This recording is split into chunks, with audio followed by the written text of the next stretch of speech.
Hello Pisces friends, I'm Annie Botticelli and welcome to my video, Pisces April 2021, Astrology Must Knows. This is one of my favorite months of the whole year. It's actually, if we're going to put it in order, it's my second favorite month with March being my first favorite month. So if you haven't watched my March reports, you'll definitely want to watch those to see why I'm so excited about that month. But there are a lot of goodies in the energies of March that actually carry over into April. Okay, so we're going to talk about that, talk about why I love April, talk about what to watch out for.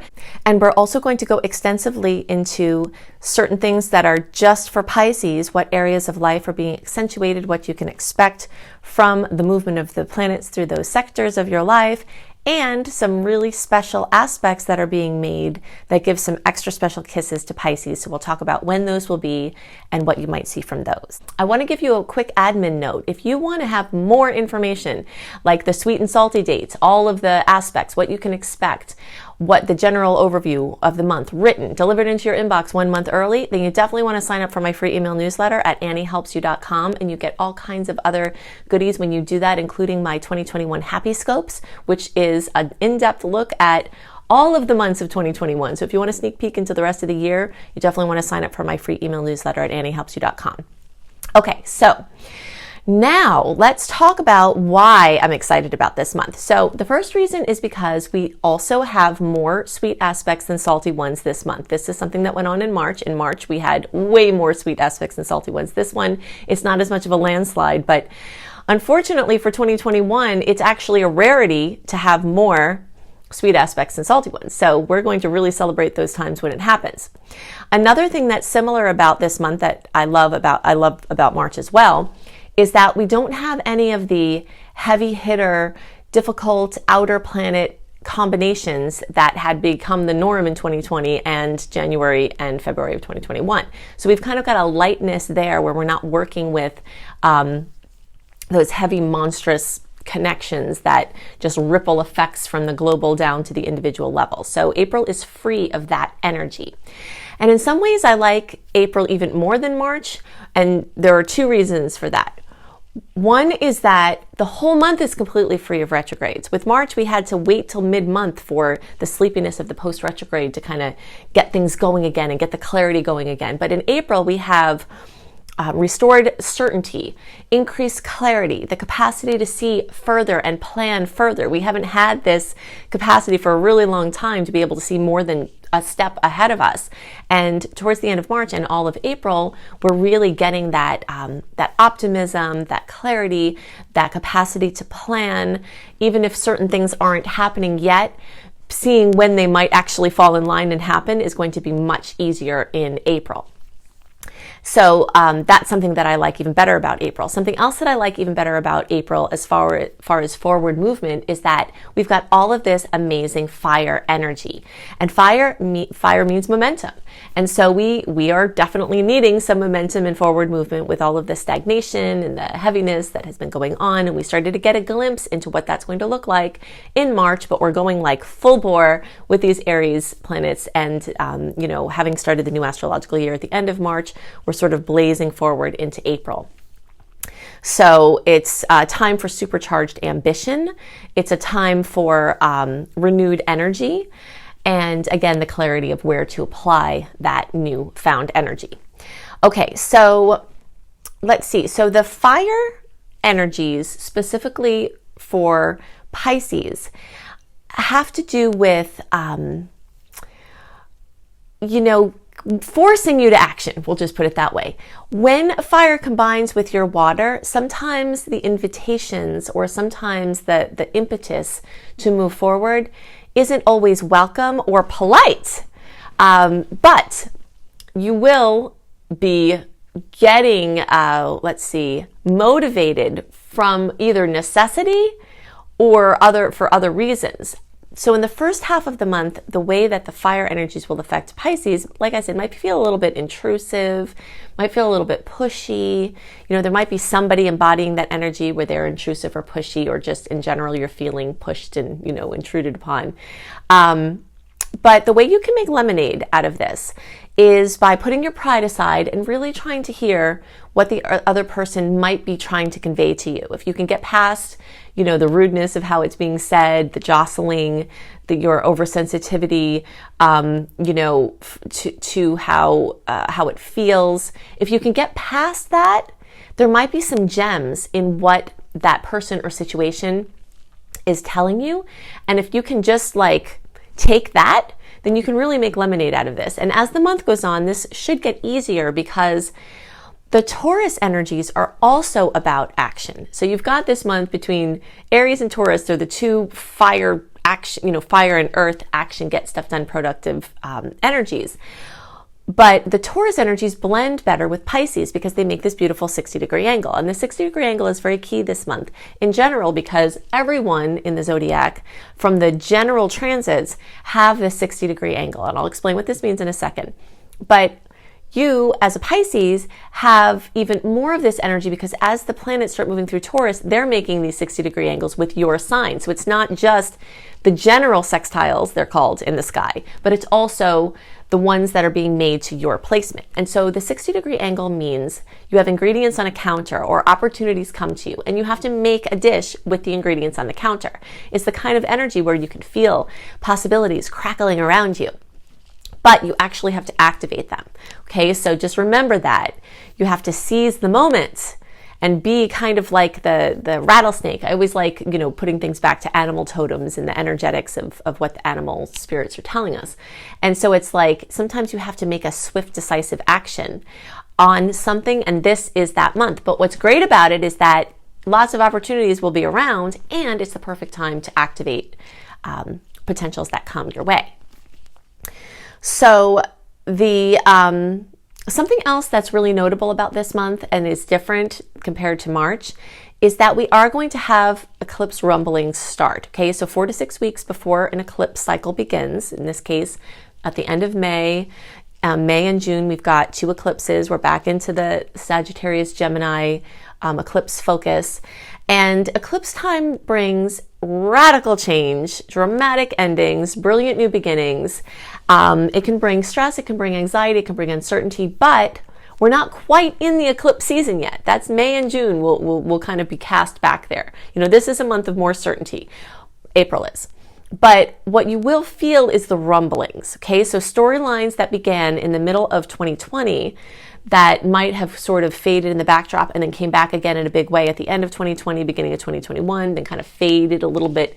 Now in April, you'll start to feel those storylines coming back in as we're preparing to have, whatever those eclipse experiences and stories and destiny lines are coming back into focus. So I just wanted to mention that because sensitive people especially will feel like something's coming, something big is about to happen, changes are imminent, and you might actually start to see some of those changes or what they're going to look like coming, but it might take a few months for them to gel more. Now, something else that is very notable, and this is specifically for Pisces energies, is that your first and second houses are lit up in a major way. So what that means is that when the first house is lit up, there's a call to your physical body, your health, your self-image. So anything you're working on along those fronts, exercise programs, starting a massive new, radical change in your diet. This can be a time where you lose weight, where you heal addiction to food.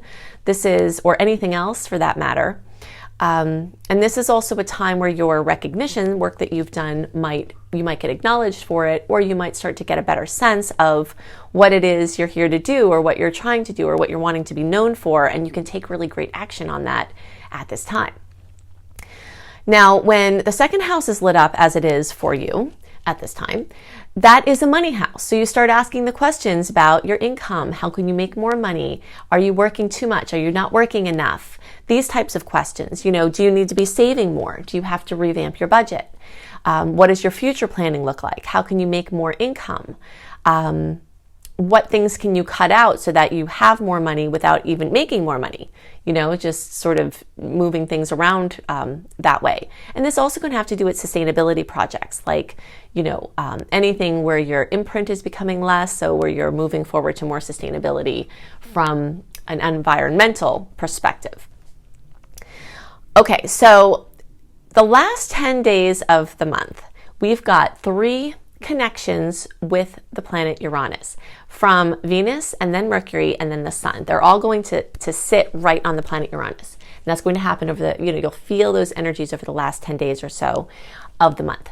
Now, for everybody in the zodiac, this can bring welcome surprises, money out of the blue. This can bring, really amazing news, game-changing news. Uranus, the planet Uranus, is very similar to the energies of eclipses. So it's kind of like Uranus is bringing in of the energy of this like sudden change, dramatic change that the eclipses are going to be solidifying over, May and June and into July. You're like getting sprinklings of that from the eclipse rumblings, but also from these Uranus conjunctions. So you could have sudden insights, have sudden solutions to problems, just manifest in an amazing way, either from inside or from outside. But there is the other side of the Uranus conjunctions as well, and that can be unwelcome news, physical jostling, money or love jostling that's not welcome. It could go either way. It's a mixed bag, and it really could happen either way. I've seen like crazy romantic opportunities that come out of the blue that are really exciting and wonderful.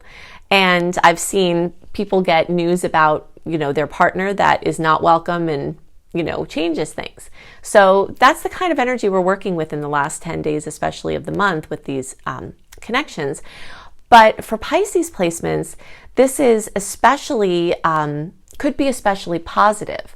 And that's because the angle that Taurus makes, which is where these connections are occurring, is again back to this 60-degree angle. So the odds that sudden opportunities are going to come up are going to be more pronounced for Pisces. Okay, now this is true for all Pisces placements, but if your birthday is at the end of February or the first few days in March, basically the closer to 10 degrees that your placement is, whether you're watching for Pisces moon, Pisces rising, or any other Pisces placement, the odds of this connecting in a big positive way for you are increased even more. Okay. Sometimes when I point out these differences for certain members of the sign, someone will say, well, what about me? I'm in this thing. Okay, well, the whole report is what about you? Like this, the whole report is for everybody.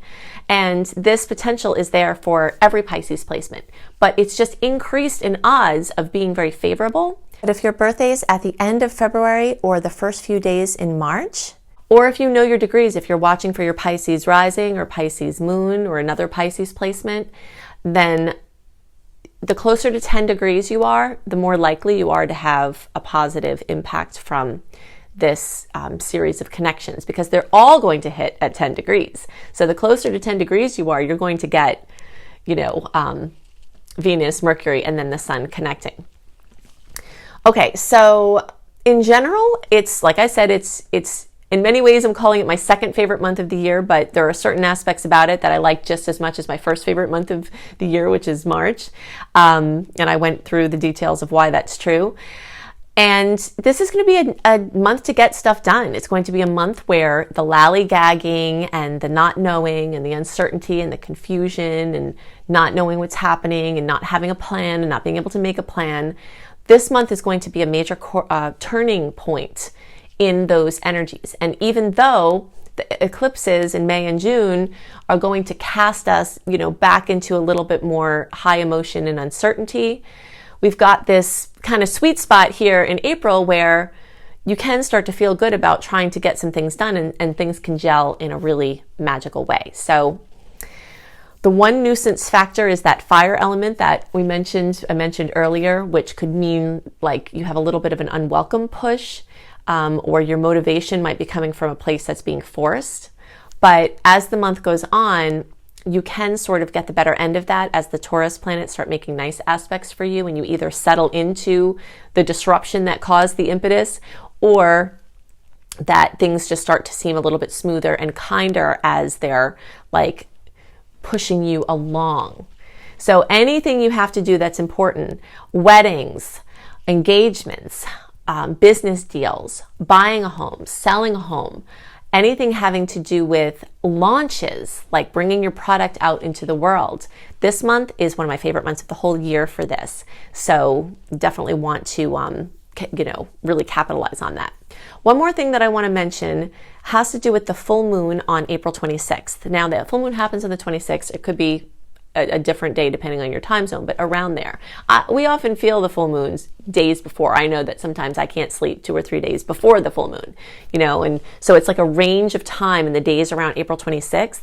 This is going to be a full moon in Scorpio. And so when we have a full moon in a sign that is in the element of your placement, then that can again be supremely extra positive, because that's going to, the energies make a nice angle with your placement. Also, the element of water is speaking your language.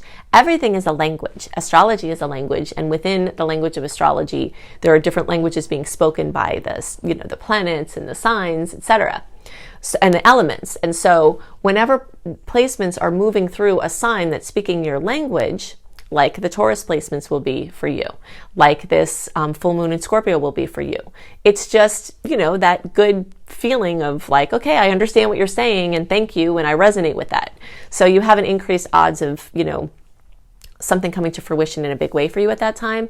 And that's true for all Pisces placements, but the closer to 7 degrees, the more likely. So it's basically all of the February born and the first several days of March. So you guys have got some extra focus this month, but remember that the whole report is for everyone in the sign, even if there aren't some other specific things that we're talking about for the later degrees. I do want to also mention that although, like I've just explained, sweet vibes are very, very, very probable from the elemental perspective, matching your placement and making that beautiful trine to your placement. Full moons can always bring heavy, high emotion, for better or worse, and water moons tend to bring even more of that. So definitely expect a lot of high emotion in the days at the end of the month, close to the 26th. Sometimes water being where it shouldn't be, as far as flooding or other water events inside your house or outside in the world. The energy of excess water tends to come out in a more notable way when we have a full moon in a water sign. Now, if you are a later degree placement, like you're in the last 10 days of the sign, especially the last week of the sign, 23, or if your placement is, like if you have Pisces degrees, 23 through 29 degrees, then you'll definitely want to also watch my Aries report. It's because your chart as a late degree placement looks very similar, if not exact in some ways, to an Aries chart. Okay, so those of you cuspy people, I'm a cuspy person too. That's how I came to understand this, because my moon is cuspy, my sun is cuspy. So I started to notice that sometimes reports would be staggered for me, where when I'd watch a horoscope, the things that they were talking about would happen, but it would take a little longer. Now I factor in what I'm talking about for you all already into the discussion, but if you're wanting to get deeper into your more clear reading for the late degrees, I would suggest you watch for Pisces and for Aries. And then also do that if you watch, other people's reports too. You might be able to pick up some extra insights by doing it that way. I know I've given you a lot of information, but if you would like even more information on what's going on in the stars and what you can expect, then definitely utilize all of my free resources. You can click under this video on the More button with the little arrow, and it will reveal all of these links that take you to all of these different resources that I have. You'll definitely want to go to anniehelpsyou.com, sign up for my free email newsletter. It's positioned right there on the front page. It'll say Dear Friend, and it'll have a space for your name and email address, and you'll get my sweet and salty list, including a detailed write-up of the month, 1 month early, delivered into your inbox, plus other goodies. You'll also get access to my 2021 Happy Scopes, which gives you an overview of each month of 2021, so you get a super sneak peek into all of the months ahead for 2021, and what to celebrate, what to watch out for, and how you can make lemonade in situations where there are some lemons. You can also get my Shine, my 28-day virtual coaching program for free when you sign up for my free email newsletter. So I give lots of goodies to my email community, and you can become a part of that by going to anniehelpsyou.com and signing up there. If you want written horoscopes 1 month early, written by me, and then also other lifestyle blogs, then you can go to cozybysweetstarlight.com and check out all the goodies there. It's a beautiful, beautiful site. It's worth a peek just to check out how pretty it is. And there's lots of great information for your astrology-kissed life. If you want to have some free courses, you can go to my school, Luminous Life Multiversity, at lumelife.com, L-U-M-E. life.com. You can see my free courses there, including Unleash Your Money Magnet if you're trying to work on manifesting more money. And you can also see my paid courses there, including my crazy in-depth Becoming a Professional Astrologer Mastery course that will prepare you to do whatever you'd like to do with astrology, whether it's for your own self-development, helping your family and friends, or actually doing astrology as all or part of your profession. Also, check out my new book, Planetology, How to Align with the Natural Rhythms of the Universe, which you can find anywhere and everywhere. It's actually in the physical locations of every Barnes & Noble and Books A Million in the United States, and in many stores abroad, and everywhere online. And you can also see my other book, Radical Prayer, Transform Your Life in the World in 28 Days. And you can find that anywhere online as well. So I hope you have a wonderful month. Make sure you look at all the resources underneath the video, click the More button, and I'll see you next month. Bye.